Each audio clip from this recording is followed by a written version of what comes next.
So today we'll be beginning chapter 26, a description of the hellish planets. So it's Canto 5, the creative impetus. So the situation is that Shukadev Goswami has completed his answer to King Parikshit. So as you may recall from the, the last text of the last chapter, my dear king, I have thus described how people generally act according to their different desires, and as a result, get different types of bodies in higher or lower planets. You inquired of these things from me, and I have explained to you whatever I have heard from authorities. What shall I speak of now?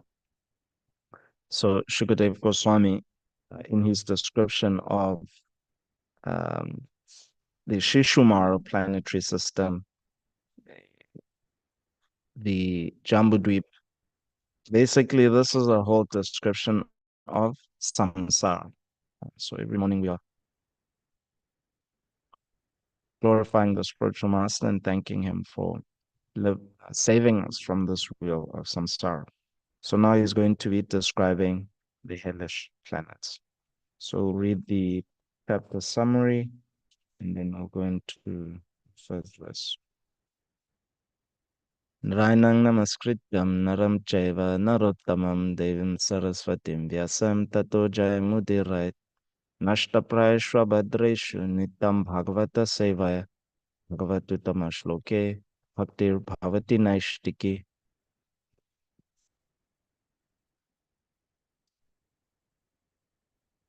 Chapter 26, a description of the hellish planets.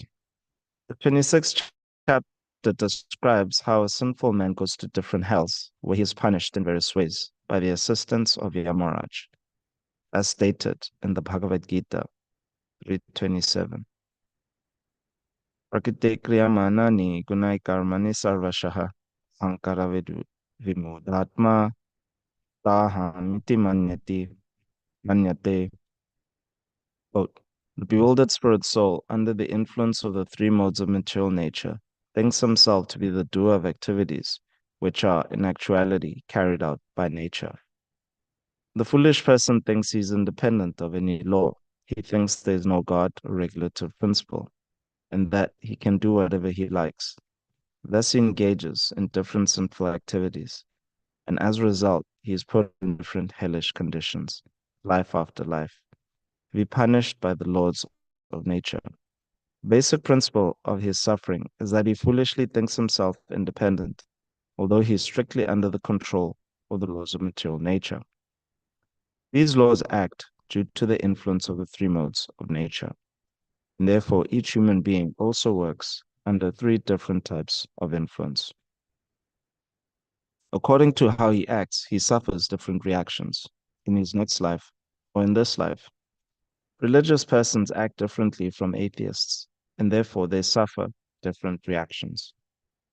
Shukadev Goswami describes the following 28 hells: Tamisra, Anda Tamisra, Raurava, Maharourava, Kumbhipaka, Kala Sutra, Asipatravana, Sukaramukha, Ndakupa, Krimi Sandangsha, Taptasurmi, Vidrakantaka Shalmali, Vaitarani, Uyoda, Ranaroda, Vishasana, Balabaksha, Saramade, Mayadana, Avichi, Ayapana, Sharakardama, Rakshogana Bhojana, Shula Rota, Avatanirodhana, Paryavartana, and Suchimuka. A person who steals another's money, wife, or possessions is put into the hell known as Kamisra. A man who tricks someone and enjoys his wife, put into the extremely hellish condition known as Andatamisra. A foolish person, absorbed in the bodily concept of life, who, on the basis of this principle, maintains himself with his wife and children, by committing violence against other living entities, was put into the hell known as Raurava. There, the animals he killed take birth as creatures called Rurus and cause great suffering for him. Those who kill different animals and birds and then cook them, so Yamaraj into the hell known as Kumbhipaka, where they are boiled in oil. A person who kills a Brahmana is put into the hell known as Kala Sutra, where the land, perfectly level and made of copper, is as hot as an oven. The kill of a Brahmana burns in that land for many years. One who does not follow scriptural injunctions, but who does everything whimsically and follows some rascal, is put into the hell known as Asipatravana. A government official who poorly administers justice and who punishes an innocent man is taken by the assistance of Yamaraj to the hell known as Sukaramuka.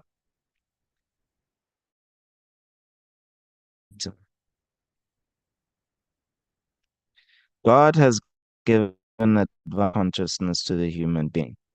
The human being bereft of his conscience, however, is prone to cause suffering for other living beings.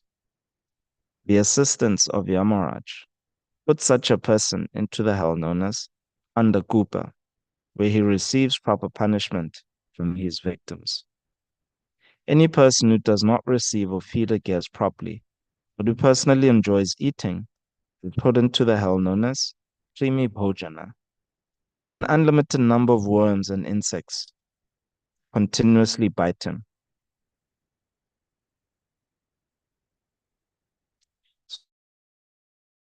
Number of worms and insects continuously bite him. The thief is put into the hell known as Sangangsha. A person who has sexual relations with a woman who is not to be enjoyed is put into the hell known as Tapta Surmi. A person who enjoys sexual relations with animals is put into the hell known as Vajrakantaka Shalmali. A person born into an aristocratic or highly placed family, but who does not act accordingly, is put into the hellish trench of blood, pus, and urine called Vaitarani River. One who lives like an animal is put into the hell called Huyoda. A person who mercilessly kills animals in the forest without sanction is put into the hell called Pranarodha. The person who kills animals in the name of religious sacrifice is put into the hell named Vishasana. A man who forces his wife to drink his semen is put into the hell called Lala Bhaksha. One who sets a fire or administers poison to kill someone is put into the hell known as Sarameyadana. A man who earns his livelihood by bearing false witness is put into the hell known as Avicii. A person addicted to drinking wine is put into the hell named Ayapana. One who violates etiquette by not showing proper respect to superiors is put into the hell known as Sharakardama. The person who sacrifices human beings to Bhairava is put into the hell called Rakshogana Bhojana. The person who kills pet animals is put into the hell called Tula Prota. A person who gives trouble to others is put into the hell known as Anshuka. One who imprisons a living entity within a cave is put into the hell known as Avatanirodhana. A person who shows unwarranted wrath toward a guest in his house is put into the hell called Paryavartana. A person maddened by possessing riches and thus deeply absorbed in thinking of how to collect money is put into the hell known as Suchimukha. After describing the hellish planets, Shukadev Goswami describes how pious persons are elevated to the highest tree system, where the demigods live, and how they then come back again to this earth when the results of their pious activities are finished. Finally, he describes the universal form of the Lord and glorifies the Lord's activities. Text 1. Rajovacha Maharsha Maharsha etad vaichitrayam lokasya katam iti. Raja Uvacha, the king said, Maharshe, O great saint, Shukadev Goswami, etad, this, Vachitriam, variegatedness, Lokasya, of the living entities, Katam, how, iti, thus. Translation. King Parikshit inquired from Shukadev Goswami, My dear sir, why are the living entities put into different material situations? Kindly explain this to me. Excuse me. Purport by Srila Prabhupada. Srila Prabhupada Ki Jai. Srila Vishwanath Chakravarti Thakur explains that the different hellish planets within this universe are held slightly above the Garbhodaka ocean and remain situated there.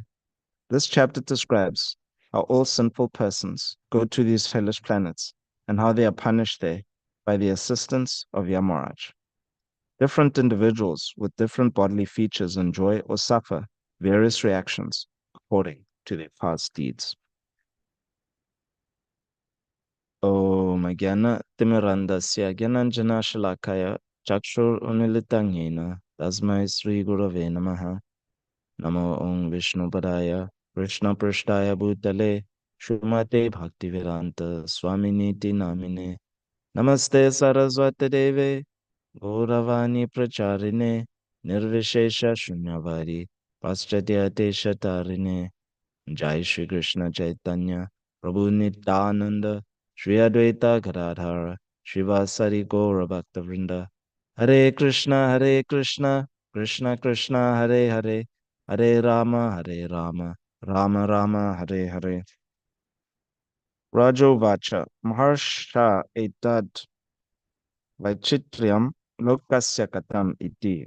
King Parikshit inquired from Shukadev Goswami, My dear sir, why are the living entities put into different material situations? Kindly explain this to me.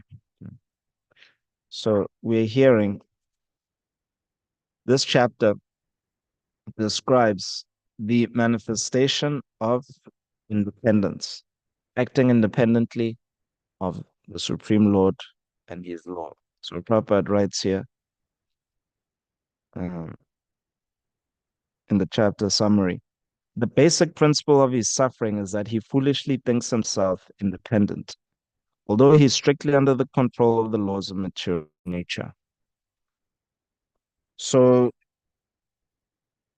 Shukadev Goswami has extensively described up to this point the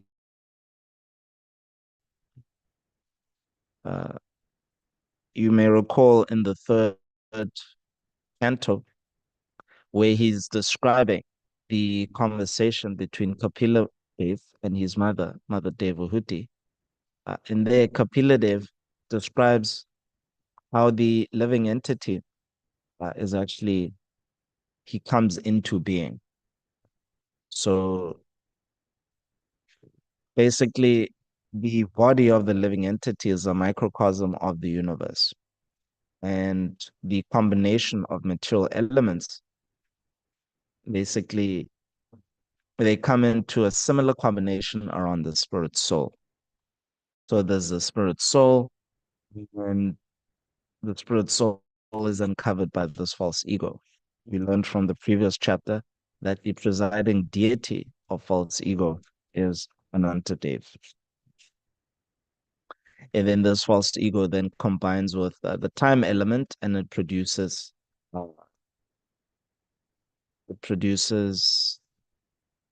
false ego plus the time element, and the mode of goodness produces the mind.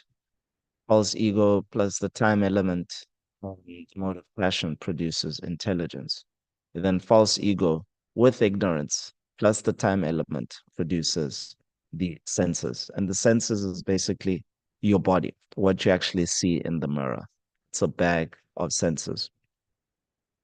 And so uh, this this description, it should put into your mind, entrench into your mind the idea that you are fully controlled by the three modes of material nature. the analogy for this analytical description that we're familiar with is the uh, person sitting in a chariot, and then they have a driver, and then this chariot or this buggy is driven by horses.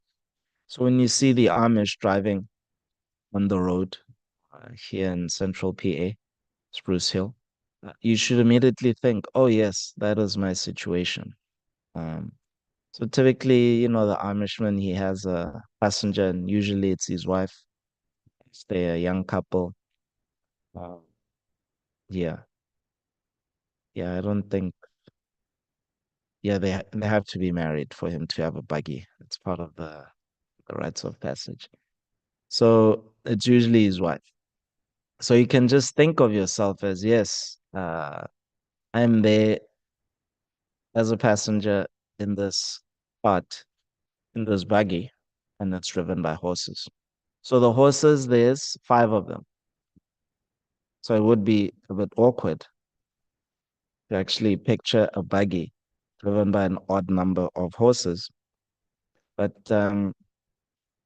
yes, it's by design, and that's precisely our buggy. And so our senses are actually pulling us to different situations, and the driver's the intelligence. Um, um, the horses, um, they are attached to the chariot, and that's the mind. And then the driver is a spirit soul. So the spirit soul is, issuing some orders here and there, but based on what you, based on just being absorbed in what the direction that the horses is pulling one in, one actually loses his way. So here, Prabhupada is saying the basic principle of his suffering is that he foolishly thinks himself independent. So persons who break the law, the codes of Dharma, they actually foolishly think themselves to be independent. So even in Shukadev Goswami, Kapila Dev's description of the living entity and how he suffers in the womb, it is a type of hell, a hellish condition, similar to the hellish condition of uh, Krimi Bhojana. So Krimi Bhojana, there's an unlimited number of worms and insects that continuously bite the living entity. So the spirit soul with a newly constructed body in the womb, the skin is very sensitive and tender. And if the mother eats some spicy food or hot food, it actually ends up uh, in the fluid in which the tiny fetus is swimming, and he actually feels the burn because part of now he's part of so the mother's digestion, whatever the mother eats, actually it's directly affecting the fetus. So even living entities who are or humans who are born with different syndromes because the mother might have consumed alcohol or smoked, uh, these different illnesses that basically affect the human for life. It's a type of hell. It's a type of hellish condition. So in this hellish condition, the living entity then prays to the Supreme Lord, becoming very sorry. So the pain drives the living entity to pray. And he prays that I'm going to actually become your servant in this lifetime, and please give me shelter. So, driven by extreme suffering, the living entity prays in that condition. So, Krishna, so here, Prabhupada has cited the false ego. So, how the false ego actually drives the living entity to to a hellish condition. So it's this thinking, the bewildered spirit soul, under the influence of the three modes of material nature, thinks himself to be the doer of activities which are in actuality carried out by nature. So it's just this thinking, this idea, this conception that the the modes of nature, I'm independent of them. Um, So because there's forgetfulness that's taking place due to a transaction between just daily transaction of living, going about trying to make a living, in an income, pay bills, have enough burger in the pantry, um, trying to, yeah, just trying to maybe take care of your parents who are aged, trying to take care of your body. So this daily transactional living causes forgetfulness of what the actual causes are, the fundamental causes of the struggle. So the three modes of material nature, they are they are not seen, but they can be inferred by their results. However, because of the physical sense perception, the limitation of physical sense perception, what you see, what you interact with on a day-to-day basis, even with different persons, you don't see the action of the subtle body. You just see its manifestation, but you don't actually see the cause itself. So there's forgetfulness of these three modes of material nature. And even similarly as well, even this idea of thinking oneself to be independent. Person who thinks himself independent of the three modes of God's law, um, it's not that they're openly declaring that I am independent. Some may, but for the most part, people don't wake up with the affirmation saying, I'm independent of God's law. I'm independent, even devotees. You're not thinking I'm independent of the um, the laws of the Supreme Lord. But it's the way you live. Uh, it's failing to take shelter. It's not having enough time for important things, such as refreshing your memory on the three modes of material nature, how they work, uh, reading about the different devotees who take shelter of the Supreme Lord when they are struggling. And even when they're not struggling, just always being in a constant association of the Lord and His words.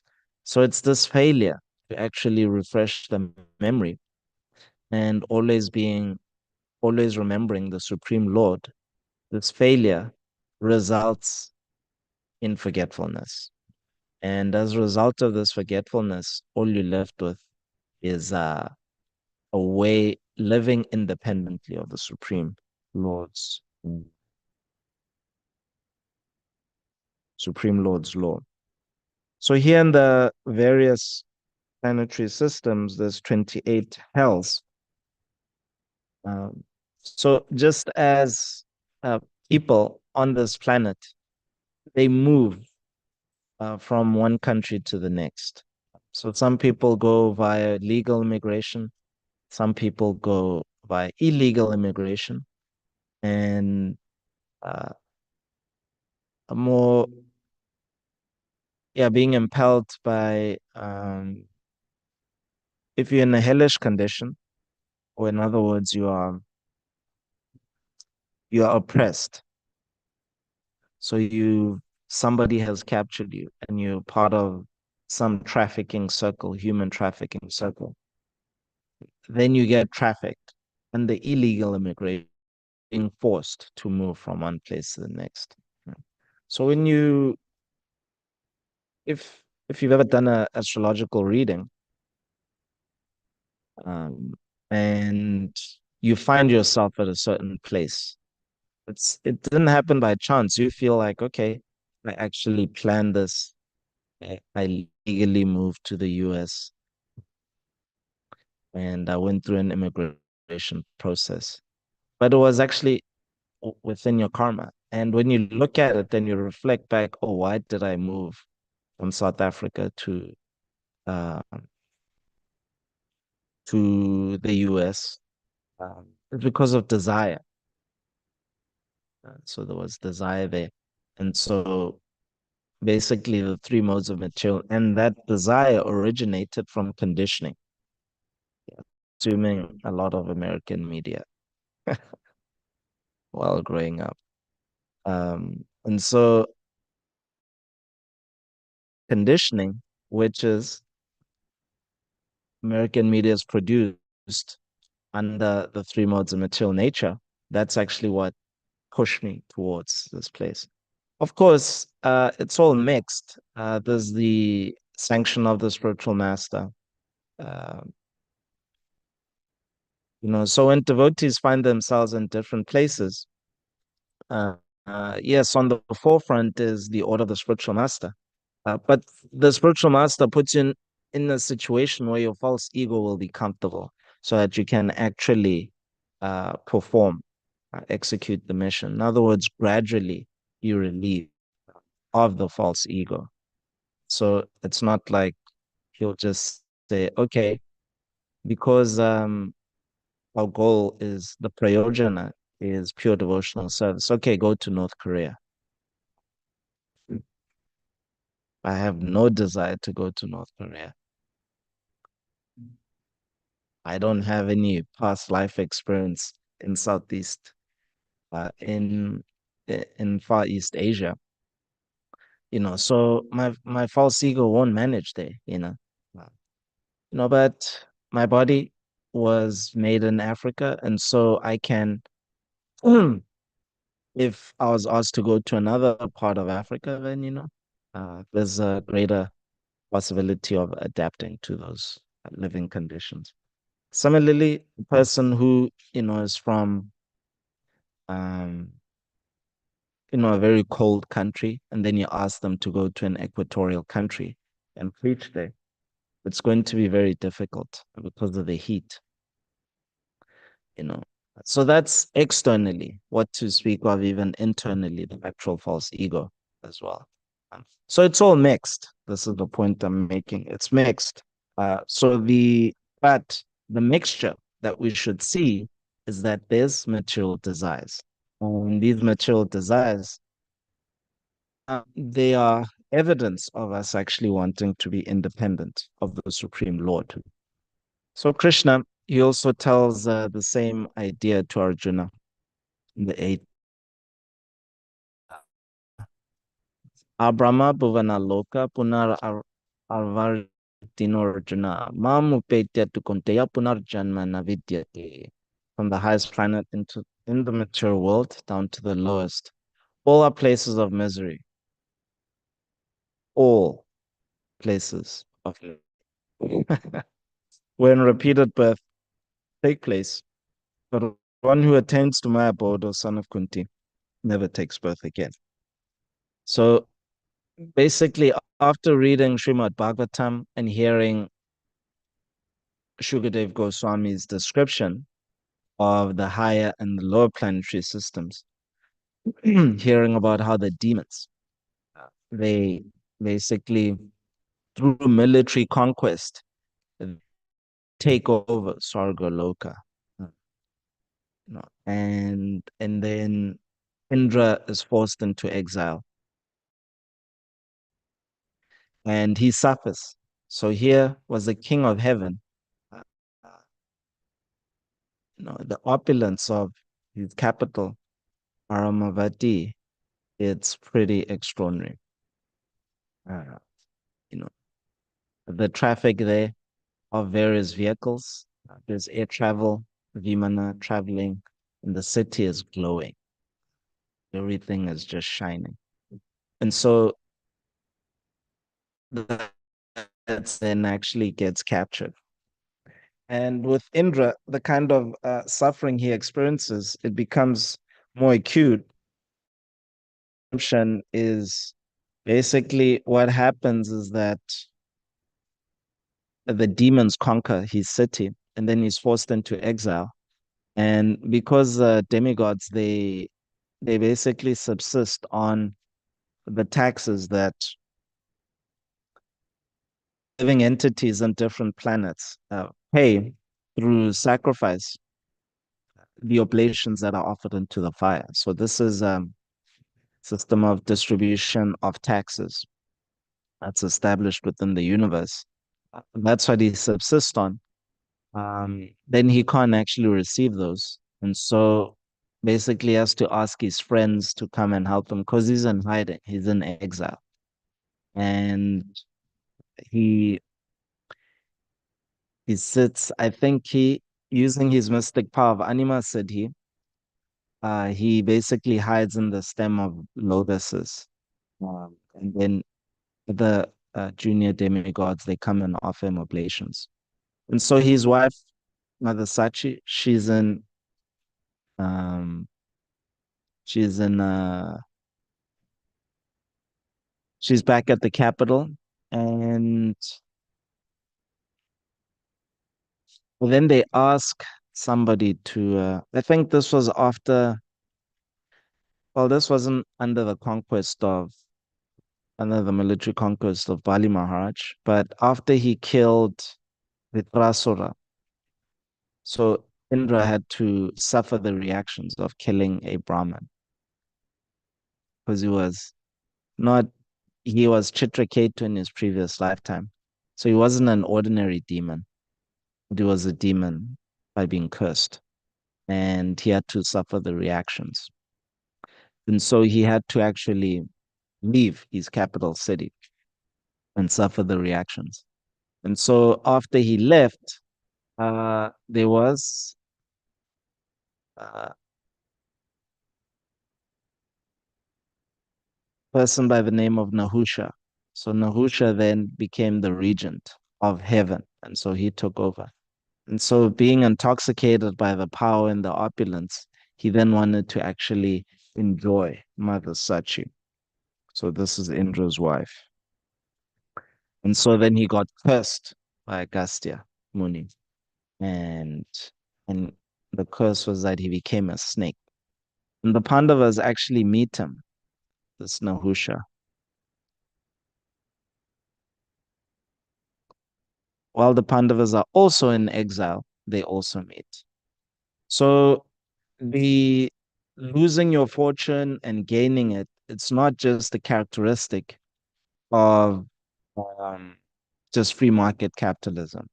So you hear about different billionaires uh, and just really wealthy people making their fortune, losing it, and then making it again. So it's not a characteristic, an exclusive characteristic of man-made a man-made economic system. This is part of material nature. So even the Pandavas as well, being sons of demigods, even Vyasadeva, he shows, I think, who does he show? I forget who he shows, but he shows them even the previous lifetime. And so basically, the, the Pandavas were Indras in different kalpas, all five of them. They actually held the post of being Indra. So they're extremely pious, very powerful, and they come from.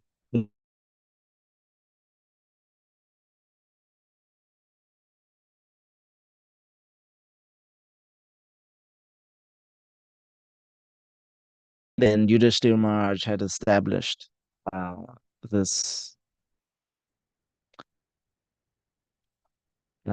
established himself as world emperor by the Rajasuya sacrifice. It was so opulent, incomparable. And after that, they lost everything in a game of dice. So we'll just end off with a pastime here. This is from the Mahabharata,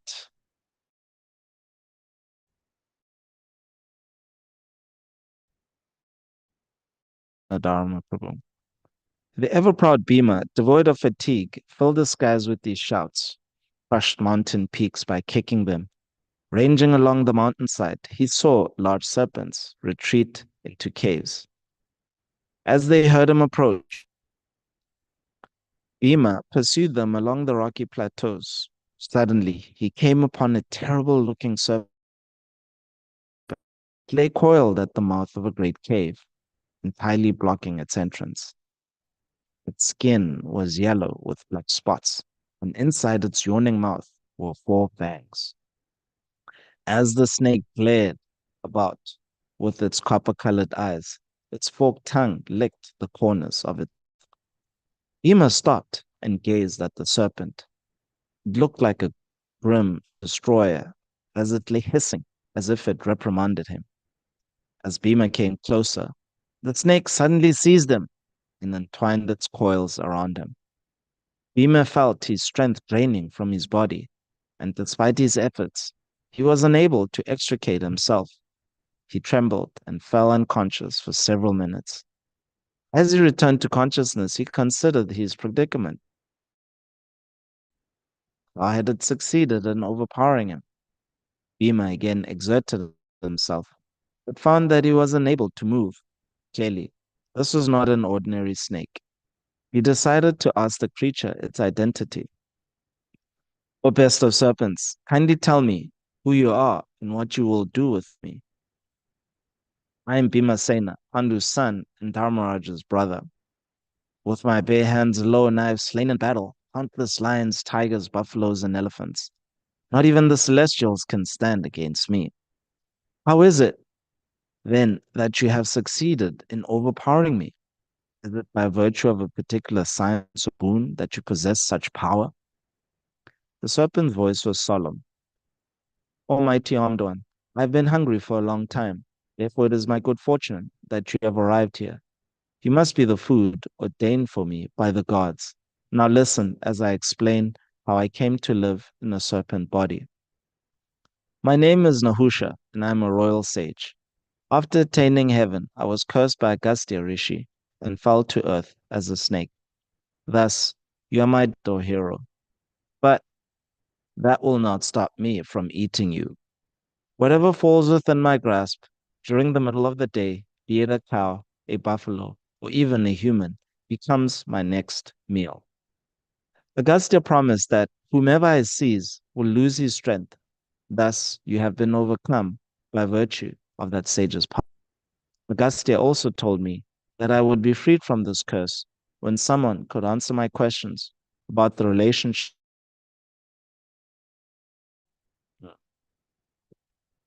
So that's Nahusha.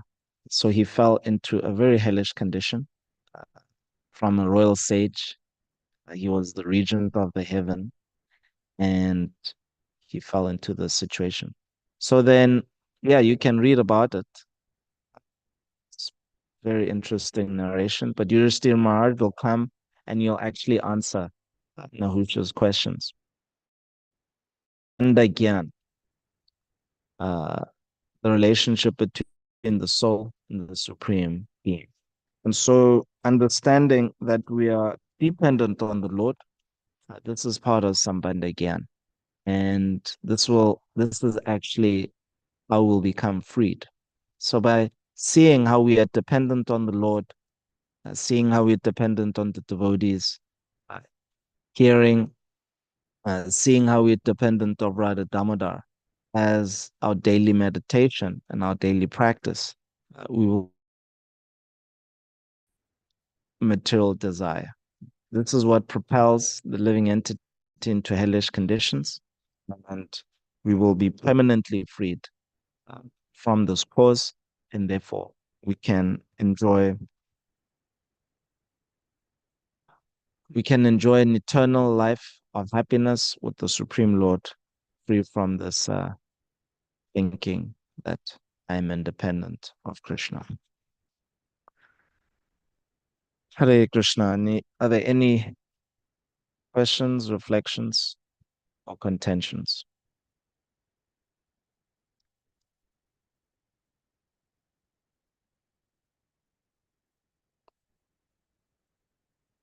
Prabhu, thank you for very detailed class of consequences for our bad behavior or deviant behavior. Um, the one question I had was concerning animal killing. It mentioned animal killing without sanction. And I was just wondering what that sanction was, if anybody knows. So there is sacrifices, Vedic sacrifices, where animals are allowed to be killed. Uh, and but you need potent brahmana. The purpose of the sacrifice was actually to give new life to the animals. Uh, So there is Vedic sanction, but in the absence of a potent brahmana, like we have in this age, there's really not so many potent brahmanas who can even ignite a fire without matches. Uh, Potent brahmanas could ignite a fire just simply through mantras. And so these mantras, and also to grant new life to the living entity. Mm. So Mm, those sacrifices are there, but generally speaking, uh, they are not to be performed in this age. Only the right, Sankirtan Yagya be performed in this age. right. Thank you very much. Okay.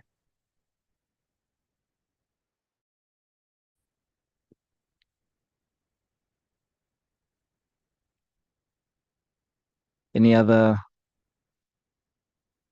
inputs, questions, or reflections?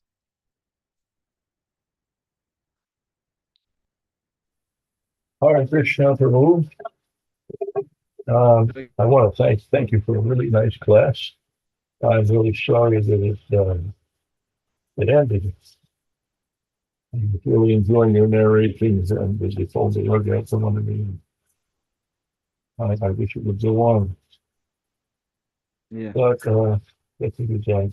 So I don't really have any questions of that much to contribute, but just briefly regarding animal killing, um, another type of sanctioned animal killing should have probably described is a situation in which there actually is no other food source. And so he actually says that under certain circumstances, even the killing and eating of cows may be sanctioned. But but before that happens, you have to accept as food animals which have died naturally, so they died of their own accord before you actually go to the stage of killing. But if somehow or other circumstances are so dire that it's a question of actually starving, uh, then